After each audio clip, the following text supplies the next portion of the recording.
तो जो आज का हमारा टॉपिक शुरू होता है वो अपचयन अभिक्रियाओं से होता है और ये अपचयन अभिक्रिया एल्डिहाइड और कीटोन की है। अभी तक जो आपने पढ़ी थी, स्टडी की थी, वो योगात्मक निराकरण अभिक्रिया पढ़ी है, नाभिक स्नेही योगात्मक अभिक्रिया पढ़ी है और बहुत इंपॉर्टेंट अभिक्रिया है हमें। और ये भी बहुत ज्यादा इंपॉर्टेंट है अपचयन अभिक्रिया में से। और ये सारी जितनी भी अपचयन अभिक्रिया, नेम रिएक्शन भी है इनमें, ठीक है ना। तो एक आधी क्वेश्चन आ जाता है नेम रिएक्शन से रिलेटेड आ जाता है। तो चलिए अब हम बात करेंगे क्या होगा जब एल्डिहाइड और कीटोन का अपचयन किया जाएगा। अब हमारे सामने क्या क्वेश्चन आ गया, क्या होता है जब एल्डिहाइड और कीटोन का अपचयन कराया जाता है। तो आपको मैं बता दूं क्या बनते हैं, ये बनते हैं एल्केन। अपचयन कराने के लिए भिन्न भिन्न अपचायक का यूज करते हैं। जैसे सबसे पहले हम लेते हैं HI व लाल फास्फोरस के द्वारा अपचयन कराएंगे। HI व लाल फास्फोरस के द्वारा अपचयन, HI यानी हाइड्रोजन आयोडाइड व लाल फास्फोरस।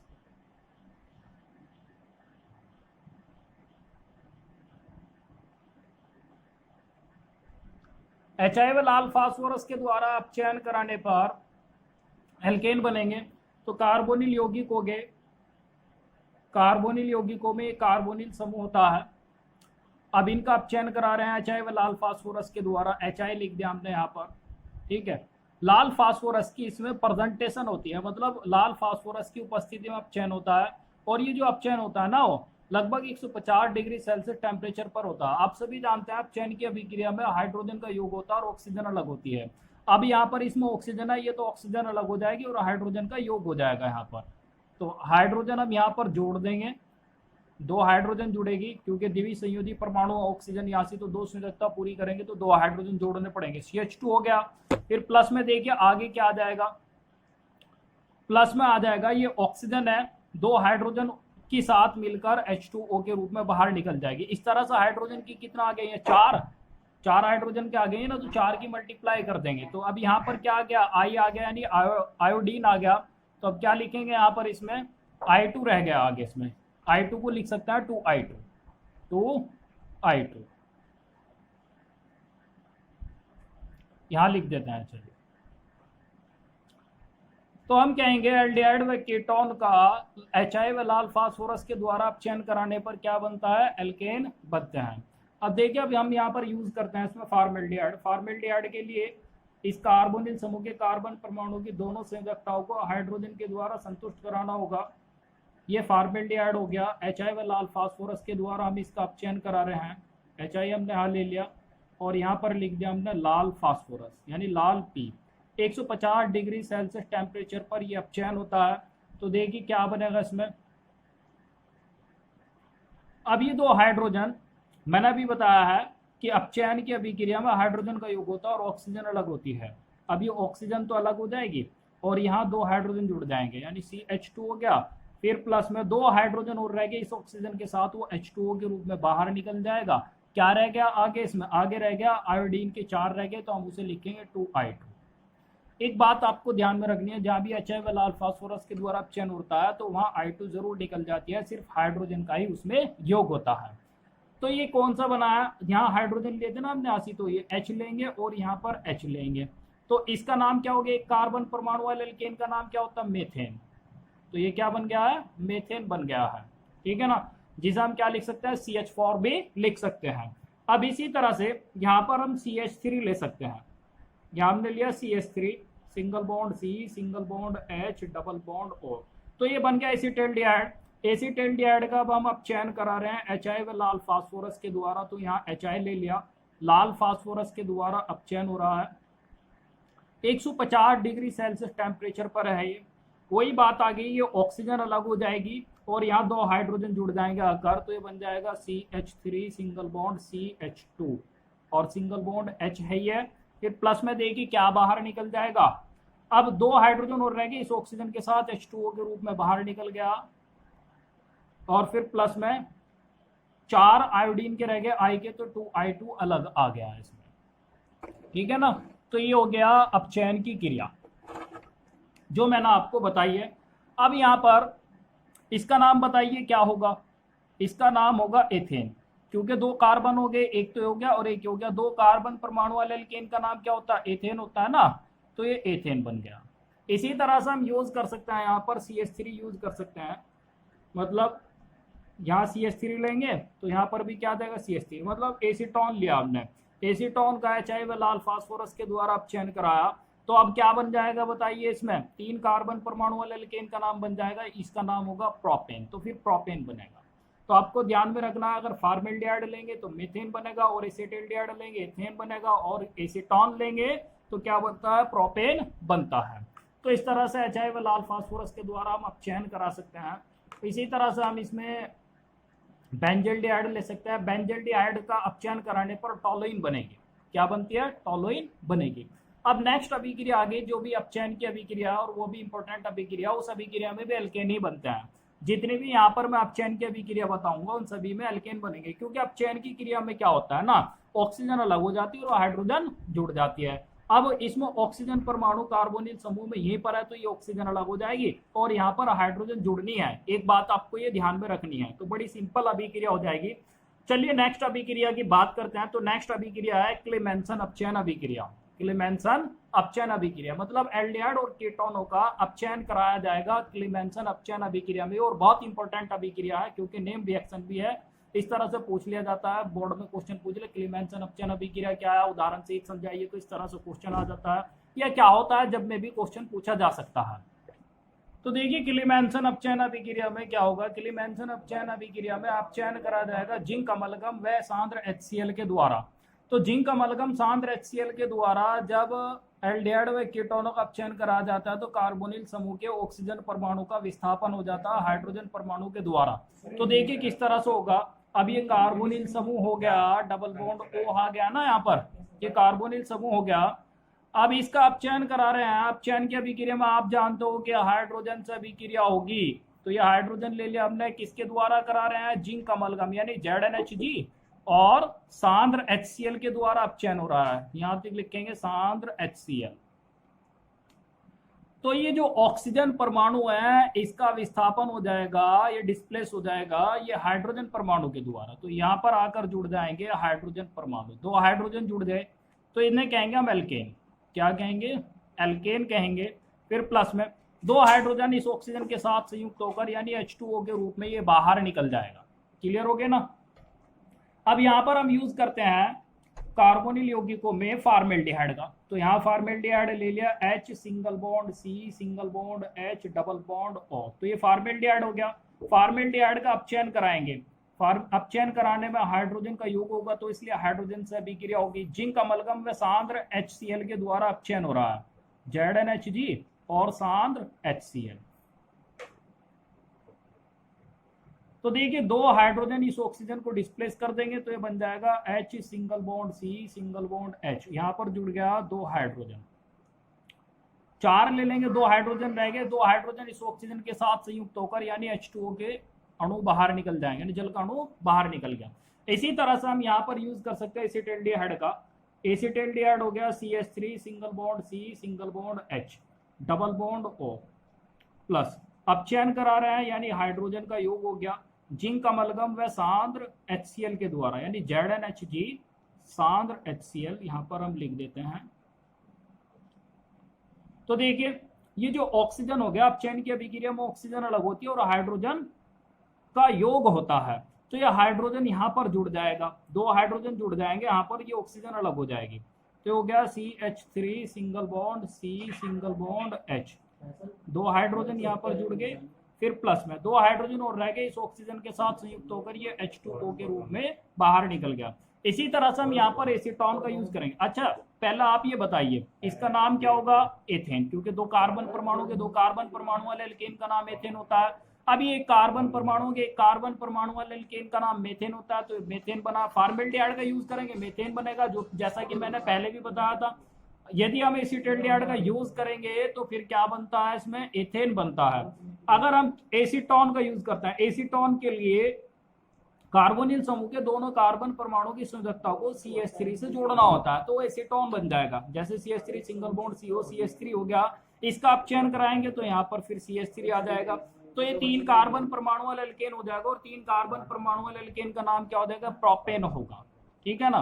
तो ये अभिक्रिया क्या होगी, क्लीमेंसन अपचयन अभिक्रिया होगी। तो आपको याद रखना है क्लीमेंसन अपचयन अभिक्रिया में कार्बोनिल यौगिकों का अपचयन कराया जाता है ZnHD व सांद्र HCl के द्वारा, जिससे क्या बनते हैं, एल्केन बनते हैं।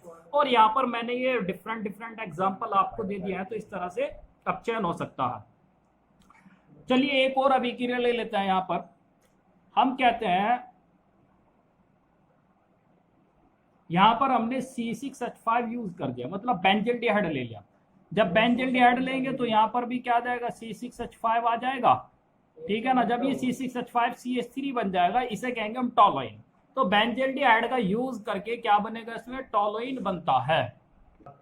नेक्स्ट अभिक्रिया आ गई है वोल्फ किश्नर अपचयन अभिक्रिया। तो देखिए वोल्फ किश्नर अपचयन अभिक्रिया में क्या होता है, इस अभिक्रिया में कार्बोनिल यौगिकों का कार्बोनिल समूह सोडियम एथोक्साइड की उपस्थिति में हाइड्रोजन से अभिक्रिया करके मेथिलीन समूह में अपचयित हो जाता है या परिवर्तित हो जाता है और एल्केन बनते हैं। तो देखिए अभिक्रिया किस तरह से होगी, वोल्फ किश्नर अपचयन की अभिक्रिया। कार्बोनिल यौगिकों में कार्बोनिल समूह होता है, हमने कार्बोनिल समूह ले लिया। तो अपचयन जो हो रहा है इसमें हाइड्रोजन के द्वारा हो रहा है। हाइड्रोजन का फॉर्मूला आप जानते हो, NH2 सिंगल बॉन्ड NH2 होता है। ये हाइड्रोजन हो गया, ठीक है। किसकी उपस्थिति में होता है ये, सोडियम एथोक्साइड। सोडियम एथोक्साइड हो गया C2H5ONA, ठीक है ना, इसकी उपस्थिति में लगभग 180 डिग्री सेल्सियस टेम्परेचर पर यह अभिक्रिया होती है। तो देखिए जो ऑक्सीजन हो गया इस हाइड्रोजन के द्वारा डिस्प्लेस हो जाएगा, ठीक है। तो ये बन जाएगा C सिंगल बॉन्ड H2, यानी CH2 ये मेथिलीन समूह में कन्वर्ट हो गया। इस समूह को कहेंगे मेथिलीन समूह। अब ये जो हाइड्रोजन हो गया इस ऑक्सीजन के साथ संयुक्त होकर यानी H2O के अणु बाहर निकल जाएंगे। फिर प्लस में देखिए क्या आ जाएगा, जो प्लस में आएगा यहाँ पर N के 2 रह गए, यानी जो बाहर निकल गया अब ये N2 अलग आ गया इसमें, यानी हम इसे कहेंगे नाइट्रोजन N2। अभिक्रिया होगी देखिए, जैसे हम यहाँ पर फॉर्मेल्डिहाइड का यूज कर सकते हैं, तो H single bond C single bond H double bond O। Formaldehyde का अपचयन कराएंगे सोडियम एथोक्साइड के द्वारा हाइड्रोजन से, NH2 single bond NH। Sodium ethoxide की उपस्थिति में अपचयन होता है, लगभग 180 डिग्री सेल्सियस टेम्परेचर पर हाइड्रोजन के द्वारा होगा। ये वाला जो हाइड्रोजन हो गया इस ऑक्सीजन को यहाँ से डिस्प्लेस कर देगा, तो ये बन जाएगा H single bond C single bond H। यहाँ पर 2 हाइड्रोजन जुड़ गए तो CH2, यानी हम इसे कहेंगे मेथेन। फिर प्लस में ये 2 हाइड्रोजन इस ऑक्सीजन से संयुक्त होकर जल के अणु बाहर निकल जाएंगे, यानी H2O। प्लस में देखिए क्या रहेगा, नाइट्रोजन के 2 रह गए, तो यहाँ पर आ गया N2, नाइट्रोजन बाहर निकल गया। ये कार्बन परमाणु वाले एल्केन का नाम क्या होता है, मेथेन होता है, तो ये मेथेन बन गया। इसी तरह से यहाँ यूज कर सकते हैं हम इसमें एसीटोन का। एसीटोन के लिए हमें दोनों मेथिल समूह लेने पड़ेंगे, CH3 single bond CH3 double bond O। हम इसे कहेंगे एसीटोन। एसीटोन का वुल्फ किश्नर अपचयन हो रहा है। वुल्फ किश्नर अपचयन अभिक्रिया में क्या होता है, हाइड्रोजन से अभिक्रिया होगी। हाइड्रोजन हो गया NH2 single bond NH2। Sodium ethoxide की उपस्थिति में अभिक्रिया होती है ये C2H5ONA। 180 डिग्री सेल्सियस टेम्परेचर पर होती है। एक H2 इस ऑक्सीजन के साथ संयुक्त होकर यानी H2O के अणु बाहर निकल जाते हैं। फिर प्लस में देखिए क्या आएगा, एक हाइड्रोजन रह गया, इस ऑक्सीजन को डिस्प्लेस करा यहाँ से उसने, तो ये बन गया CH3 single bond C single bond CH3 और ये बन गया CH2। प्लस में देखिए क्या आ जाएगा, एक N ये रहा और एक N ये रहा, यानी N2 बाहर निकल जाएगा। इसी तरह से हम यहाँ पर क्या यूज कर सकते हैं, इसमें बेंजल्डिहाइड का यूज कर सकते हैं। तो बेंजल्डिहाइड के लिए आपको यहाँ पर C6H5 लेना होगा और यहाँ H लेना होगा, तो जिससे क्या बनेगा, टॉलोइन बनेगा। ये आपको याद रखना है इसमें। बस आपको एक बात ध्यान में रखनी होगी, वुल्फ किश्नर अपचयन अभिक्रिया में हाइड्रोजन के द्वारा अपचयन होगा, ठीक है ना, और वो किसकी उपस्थिति में होगा, सोडियम एथोक्साइड यानी C2H5ONA की उपस्थिति में हाइड्रोजन के द्वारा अपचयन होता है लगभग 180 डिग्री सेल्सियस तापमान पर, जिससे कार्बोनिल समूह मेथिलीन समूह में कन्वर्ट हो जाता है और एल्केन बनते हैं, ठीक है। ये थी वुल्फ किश्नर अपचयन अभिक्रिया। नेक्स्ट अभिक्रिया आ गई ह्वेंग मिलोन अपचयन अभिक्रिया। इंपॉर्टेंट अभिक्रिया है ये भी, शुरू करते हैं ऐसे अभी। तो देखिए आ गई ह्वेंग मिलोन अपचयन अभिक्रिया। इस अभिक्रिया में कार्बोनिल यौगिक कुछ गलनांक वाले विलायक जैसे डाइएथिलीन ग्लाइकोल तथा KOH की उपस्थिति में हाइड्रोजन से अभिक्रिया करते हैं। और हाइड्रोजन से अभिक्रिया करने पर जो कार्बोनिल समूह होता है वो मेथिलीन समूह में अपचयित हो जाता है और जल के अणु बाहर निकलते हैं, ठीक है ना। और इस अभिक्रिया में भी क्या बनते हैं, एल्केन ही बनते हैं। तो आपको एक बात ध्यान में रखनी है, जहां पर भी कार्बोनिल यौगिकों का अपचयन होगा वहां पर क्या बनते हैं, एल्केन बनते हैं। मतलब कार्बोनिल समूह कन्वर्ट हो जाता है मेथिलीन समूह में। तो देखिए अभिक्रिया शुरू करते हैं।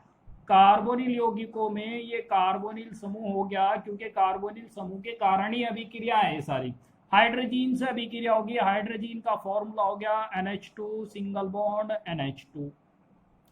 लेकिन ये अभिक्रिया देखिए वोल्फ किश्नर अपचयन अभिक्रिया में तो हम सोडियम एथोक्साइड की उपस्थिति में अभिक्रिया थी, लेकिन इसमें उच्च क्वथनांक वाले विलायक है, जैसे हम कहेंगे ग्लाइकॉल, इसकी उपस्थिति में अभिक्रिया होगी तो इसका नाम चेंज हो जाएगा और इसे कहेंगे हम होइंग मिलोन अपचयन अभिक्रिया।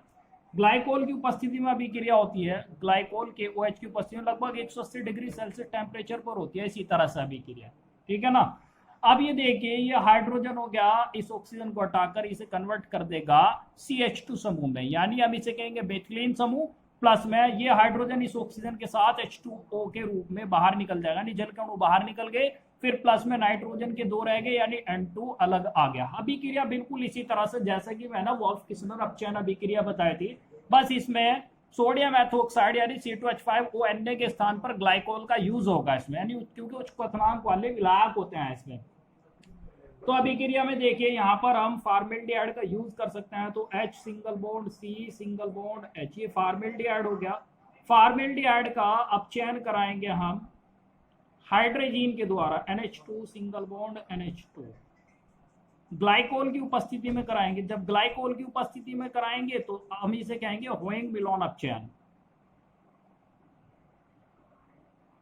180 डिग्री सेल्सियस टेम्परेचर पर होता है, तो ये बन जाएगा H single bond C single bond H H2। ये वाला हाइड्रोजन यहाँ जुड़ जाएगा, ऑक्सीजन अलग हो जाएगा और ये हाइड्रोजन इस ऑक्सीजन के साथ संयुक्त होकर यानी H2O के अणु बाहर निकल जाएंगे। प्लस N के 2 रह गए यानी N2 अलग आ गया। हम इसे क्या कहेंगे, मेथेन कहेंगे। इसी तरह से हम यहाँ पर बेंजल्डिहाइड का यूज कर सकते हैं, एसिटाल्डिहाइड का यूज कर सकते हैं, एसीटोन का यूज कर सकते हैं। एसिटाल्डिहाइड के लिए आपको यहाँ CH3 लेना होगा, तो यहाँ CH3 आ जाएगा, ठीक है। तो हम इसे कहेंगे फिर एथेन। और अगर बेंजल्डिहाइड लेना है तो बेंजल्डिहाइड के लिए आपको लेना पड़ेगा यहाँ पर C6H5। क्या लेना होगा, C6H5 लेंगे हम, C6H5 single bond C single bond H double bond O। अब इसका होइंग मिलोन अपचयन करा रहे हैं NH2 सिंगल बॉन्ड NH2। ये होइंग मिलोन अपचयन हो गया, ग्लाइकोल के द्वारा होगा, यहाँ पर लिखेंगे हम ग्लाइकोल।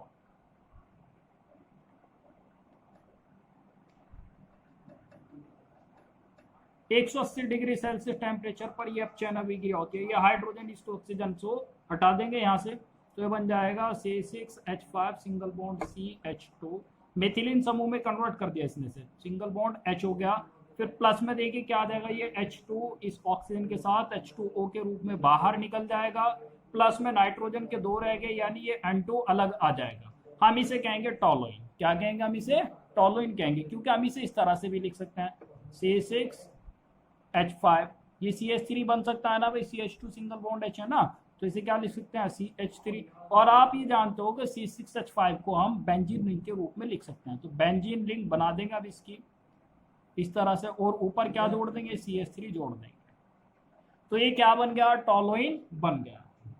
तो ये अभिक्रिया थी होइंग मिलोन अपचयन अभिक्रिया। तो मैंने आपको अपचयन अभिक्रिया में 3 नेम रिएक्शन आपको मैंने बता दी, इसमें वुल्फ किश्नर अपचयन बता दी, होइंग मिलोन अपचयन बताई है और क्लेमेंसन अपचयन अभिक्रिया बताई है। और तीनों अभिक्रियाओं में क्या होता है, तीनों अभिक्रियाओं में जो कार्बोनिल समूह होता है, कार्बोनिल यौगिकों का, वो मेथिलीन समूह में कन्वर्ट होता है और इससे क्या बनता है, एल्केन बनता है। जबकि HI और लाल फास्फोरस के द्वारा भी अपचयन कराते हैं ना, तो कार्बोनिल यौगिकों का कार्बोनिल समूह वो भी मेथिलीन समूह में कन्वर्ट होता है, जिससे क्या बनता है, एल्केन ही बनते हैं। तो ये बात आपको ध्यान में रखनी है कि जब भी कार्बोनिल यौगिकों का अपचयन कराया जाएगा तो क्या बनेंगे, एल्केन बनेंगे।